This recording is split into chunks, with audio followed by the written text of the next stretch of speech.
বিবাহ বিচ্ছেদের পরে মুসলিম মহিলারাও খোরপোশ চাইতে পারেন তাদের স্বামীর কাছে, জানিয়ে দিল সুপ্রিম কোর্ট। বিরোধীদের কয়েকটি অশান্তির অভিযোগ ছাড়া শান্তিতেই শেষ হলো রাজ্যের 4 কেন্দ্রের উপনির্বাচন। মঙ্গলবারের পর বুধবারও এস বসু রায় অ্যান্ড কোম্পানির দফতরে হানা দিল কেন্দ্রীয় তদন্তকারী সংস্থা সিবিআই। উত্তরপ্রদেশের উন্নাওয়ে লখনৌ এবং আগ্রা এক্সপ্রেসওয়েতে দুধের ট্যাঙ্কারে এক্সপ্রেস বাসের ধাক্কা, বাস উল্টে মৃত শিশুসহ অন্তত 18 জন।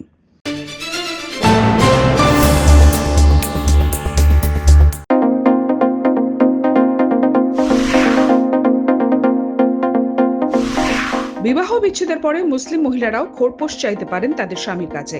এ ব্যাপারে দেশে যে খোরপোশ আইন চালু রয়েছে তা সমস্ত ধর্মের মহিলাদের ক্ষেত্রেই প্রযোজ্য বলে জানিয়ে দিল সুপ্রিম কোর্ট। স্ত্রীর খোরপোশের দাবিকে চ্যালেঞ্জ জানিয়ে সুপ্রিম কোর্টে মামলা করেছিলেন মোহাম্মদ আব্দুল সামসাদ। সেই মামলাটির শুনানি ছিল সুপ্রিম কোর্টের বিচারপতি বি.ভি. নাগারত্ন এবং বিচারপতি অগাস্টিন জর্জ মাসির বেঞ্চে। শুনানিতে সামসাদের আর্জি খারিজ করে সুপ্রিম কোর্টের 2 বিচারপতির বেঞ্চ তাদের পর্যবেক্ষণে বলেন, খোরপোশকে যদি স্বামীরা দাক্ষিণ্য বলে মনে করেন তাহলে ভুল করবেন। এটা যে কোনো বিবাহিত মহিলার অধিকার। ধর্ম নির্বিশেষে সমস্ত মহিলারই এই অধিকার পাওয়ার যোগ্য। বিরোধীদের কয়েকটি অশান্তির অভিযোগ ছাড়া শান্তিতেই শেষ হলো রাজ্যের 4 কেন্দ্রের উপনির্বাচন। বাংলার কেন্দ্র সহ দেশে 13টি বিধানসভা কেন্দ্রে উপনির্বাচন হয় শান্তিতে। 4 কেন্দ্রে ভোটদানের হার গড়ে 63%। মঙ্গলবারের পর বুধবারও এস বসু রায় অ্যান্ড কোম্পানির দফতরে হানা দিল কেন্দ্রীয় তদন্তকারী সংস্থা সিবিআই। 2014 সালে টেটের উধাও হওয়া ওএমআর এর খোঁজে আবারও এস বসু রায় অ্যান্ড কোম্পানির সাদার্ন অ্যাভিনিউর অফিসে হাজির হলেন কেন্দ্রীয় গোয়েন্দারা। তাদের সঙ্গে রয়েছেন 2 জন সাইবার বিশেষজ্ঞ। উল্লেখ্য, মঙ্গলবার সাদার্ন অ্যাভিনিউর অফিসে টানা 8 ঘন্টা তল্লাশি অভিযান চালায় সিবিআই এর আধিকারিকরা। রাশিয়া থেকে অস্ট্রিয়া পৌঁছলেন প্রধানমন্ত্রী মোদী। ভিয়েনায় তাকে বন্দে মাতরম সঙ্গীতের সঙ্গে বরণ করে নেওয়া হয়। প্রায় 41 বছর পর প্রথম ভারতীয় প্রধানমন্ত্রী হিসেবে সে দেশের রাজধানী ভিয়েনায় পা রাখলেন প্রধানমন্ত্রী মোদী। অস্ট্রিয়ার চ্যান্সেলর কার্ল নেহামের সঙ্গে গুরুত্বপূর্ণ বৈঠক করেন মোদী। পুরীতে বিপত্তি। মাসির বাড়ির সামনে গুন্ডিচা মন্দিরের সামনে রথ থেকে নামানোর সময় উল্টে গেল বলভদ্রের মূর্তি। গুরুতর জখম হন 5 সেবায়েত। আশঙ্কাজনক অবস্থায় পুরীর হাসপাতালে চিকিৎসাধীন তারা।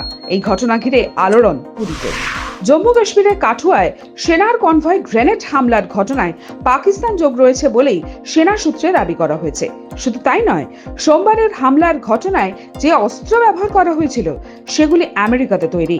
সোমবারের ঘটনায় 5 জওয়ান নিহত হয়েছেন বলে খবর। আরও 6 জওয়ান গুরুতর আহত হয়েছেন।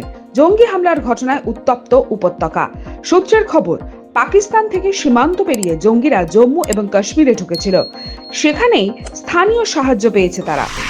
উত্তরপ্রদেশের উন্নাওয়ের লখনৌ আগ্রা এক্সপ্রেসওয়েতে দুধের ট্যাঙ্কারে এক্সপ্রেস বাসের ধাক্কা, বাস উল্টে মৃত শিশু সহ অন্তত 18 জন। আহত বহু যাত্রী। মৃতের সংখ্যা বাড়ার আশঙ্কা। বিহার থেকে দিল্লি যাচ্ছিল বাসটি। প্রাথমিকভাবে স্থানীয় বাসিন্দারা উদ্ধার কাজে হাত লাগান। তারপর ঘটনাস্থলে পৌঁছন এসডিএম নম্রতা সিং। দুর্ঘটনার তদন্ত চলবে বলে জানিয়েছেন তিনি। আবারও মুগ্ধ করলেন কোচ হিসেবে দেশকে।